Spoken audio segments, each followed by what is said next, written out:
আমি এখন এক নজরে যে কোনো সংখ্যা পদ্ধতির আসা যাওয়ার সিস্টেমটা বলে দিচ্ছি, একটু নোট করে রাখো। কারণ এইভাবে গুছালোভাবে শিখলে তাহলে দেখা যাচ্ছে যে যেহেতু তুমি কলেজে পড়ো, হিসাব কিতাব তুমি পারবে। হয়তোবা অনেকের নিয়মগুলো মনে নাই বা ভুলে গেছো। তো আমি এক নজরে বলে দিচ্ছি, একটু নোট করে রাখো। যে কোনো সংখ্যা পদ্ধতির আসা যাওয়া এই জায়গা থেকে একটা সিকিউ মানে সৃজনশীল এবং এমসিকিউ আসবেই আসবে, হ্যাঁ? এছাড়াও তোমরা যারা 25 সালে পরীক্ষার্থী আছো, শেষ মুহূর্তে আমার কাছ থেকে ক্লাস শো সাজেশন সংগ্রহ করতে এই হোয়াটসঅ্যাপ নাম্বার এসএমএস দিয়ে একেবারে সামান্য সম্মানের বিনিময়ে। আর যদি 25 বা 27 সরি 26 বা 27 সালের যদি কোনো শিক্ষার্থী এই ভিডিওটি দেখে থাকো, তারা আমার এই হোয়াটসঅ্যাপ নাম্বারে এসএমএস দিয়ে ভর্তি হয়ে যাও। ইনশাল্লাহ আইসিটিতে কোনো সমস্যা থাকবে না, তোমার বোর্ড পরীক্ষা পর্যন্ত আমি দায়িত্ব নিয়ে নিব। তো যেটি বলছিলাম, আমি এখন এক নজরে যে কোনো সংখ্যা পদ্ধতির আসা যাওয়ার সিস্টেমটা বলে দিচ্ছি।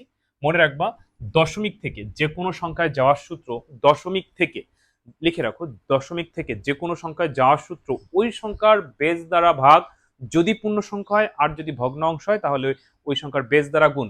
বেজ বলতে আমরা জানি বাইনারি বেজ হচ্ছে 2, অক্টালে বেজ হচ্ছে 8, হেক্সাডেসিমাল বেজ হচ্ছে 16। তাহলে দশমিক থেকে যখন যে কোনো সংখ্যায় যেতে বলবে তখন এই 2 দিয়ে ভাগ করবা, 8 দিয়ে ভাগ করবা, 16 দিয়ে ভাগ করবা, কখন? যখন এটা পূর্ণ সংখ্যা থাকবে। উদাহরণস্বরূপ আমি ধরো এখানে লিখলাম হচ্ছে 57, অর্থাৎ 57.63। এখন এইটা যদি যে কোনো সংখ্যায় যেতে বলে তাহলে তুমি কি করবা? এই পূর্ণ সংখ্যাকে ভাগ করবা, ভগ্নাংশকে গুণ করবা। নিয়মটা মনে রেখো, কারণ ভাগ আর গুণ তুমি পারো, বা দু একটা দেখলে প্র্যাকটিস করলেই পারবা। আচ্ছা, এরপর হচ্ছে যে কোনো সংখ্যা থেকে দশমিকে যাব কিভাবে? যে কোনো সংখ্যা থেকে দশমিকে যাওয়ার একটা মাত্র সূত্র, সেটা হচ্ছে যে সংখ্যা থেকে যাবা ওই সংখ্যার বেজের উপর পাওয়ার ধরে গুণ। কি বলছি নোট করে রাখো।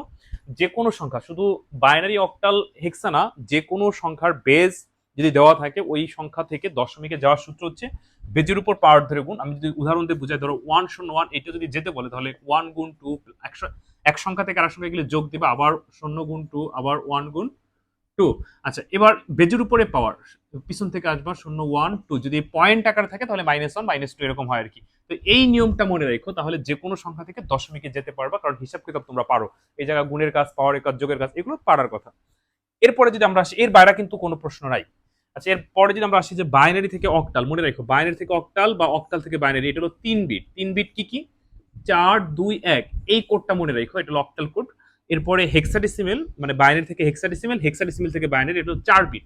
8 4 2 1, এই কোডটা মনে রাখো। আচ্ছা, গেল। এরপরে অক্টাল থেকে হেক্সা, হেক্সা থেকে অক্টাল সরাসরি যাওয়া যায় না, এটা সরাসরি যাওয়া যায় না, সরাসরি যাওয়া যায় না। কিন্তু যদি পরীক্ষার হলে যেতে বলে তাহলে আমরা কি করবো? তাহলে বিকল্প হয়ে এই অক্টাল থেকে তুমি বাইনারি অথবা দশমিকে যে কোনো একটা সংখ্যা এসে তারপরে হেক্সাডেসিমেলে নিবা। আবার যদি হেক্সা থেকে অক্টালে বলে, ঠিক একইভাবে বাইনারি বা দশমিকে এসে যে কোনো একটা সংখ্যা এসে আবার অক্টালে নিবা। এই কথাবার্তা যদি তুমি মনে রাখতে পারো, এই কথাগুলো যদি তুমি মানে ক্যাচ করে এই অনুযায়ী প্র্যাকটিস করতে পারো, তাহলে এই জায়গা থেকে যেভাবে প্রশ্ন আসুক না কেন তুমি উত্তর করতে পারবে। আর এই জায়গা থেকে কিন্তু একটা প্রশ্ন থাকেই থাকে। তো যারা শেষ মুহূর্তে মানে আইসিটি নিয়ে ভয় আছে বা সর্বোচ্চ নম্বর পেতে চাও বা ভালো ভালো ভালো করতে চাও, তারা কিন্তু আমার এই হোয়াটসঅ্যাপ নাম্বার এসএমএস দিয়ে সাজেশনটা সংগ্রহ করে রাখো। সময় কম, আগে থেকে সংগ্রহ করে রাখো, কারণ শেষ মুহূর্তে আমি অনেক ব্যস্ত থাকবো, দেখা যাচ্ছে হাজার হাজার মানুষ এসএমএস করবে, অনেকের এসএমএস এর রিপ্লাইও দিতে পারবো না। এই জন্য তোমাদের যে ইংরেজি পরীক্ষা বা যে অবস্থায় থাকো না কেন, আগে থেকে সংগ্রহ করে রাখো, যাতে ওই সময় তোমার কি কাজে লাগে। তো ঠিক আছে, ভালো থেকো, পরবর্তী কোনো ক্লাসে আবার কথা বললাম।